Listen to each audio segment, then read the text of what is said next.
Hello YouTube lovers, మీరు ఎప్పుడైనా ఆలోచించారా? గవర్నమెంట్ దగ్గర మనీ ప్రింటింగ్ మెషిన్స్ ఉంటాయి, కానీ గవర్నమెంట్ ఎందుకు ఎక్కువ మనీని ప్రింట్ చేసి పేదవారికి పంచిపెట్టదు? నిజానికి ఇది ఒక స్మార్ట్ ఐడియాలానే ఉంటుంది, కానీ దీనివల్ల కొన్ని నష్టాలు ఉన్నాయి. అవేంటో ఇప్పుడు చూద్దాం. ఒక ఎగ్జాంపుల్ చెప్తాను. 6 ఫ్రెండ్స్ ఉంటారు. వాళ్ళందరి దగ్గర 10,000 ఉంటాయి, కానీ ఒక్కరి దగ్గర మాత్రమే ₹1,00,000 ఉంటాయి. వాళ్ళ దగ్గరికి ఒక కార్ వస్తుంది, దాని ప్రైస్ ₹1,00,000. అప్పుడు ఆ ఒక్క వ్యక్తి మాత్రమే ఆ కార్ని కొనగలడు. ఒకవేళ మనీని ప్రింట్ చేసి అందరికీ ఇస్తే అందరూ ఆ కార్ని కొనగలరు, కానీ ఆ కంపెనీ దగ్గర అలాంటి కార్ ఒకటే ఉంది. అప్పుడు ఆ కంపెనీ సింపుల్గా ఆ కార్ ప్రైస్ని 2,00,000కు పెంచేస్తుంది.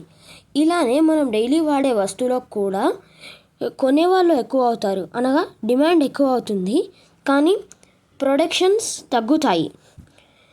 ఇలాంటి సిచ్యువేషన్ని జింబాబ్వేలో ఎదుర్కొన్నారు. మనం ఒక బ్రెడ్ ప్యాకెట్ని కొనాలంటే ₹50 చెల్లిస్తాం, కానీ 5,000 చెల్లించాల్సిన రోజులు వస్తాయి. మరిన్ని వీడియోస్ కోసం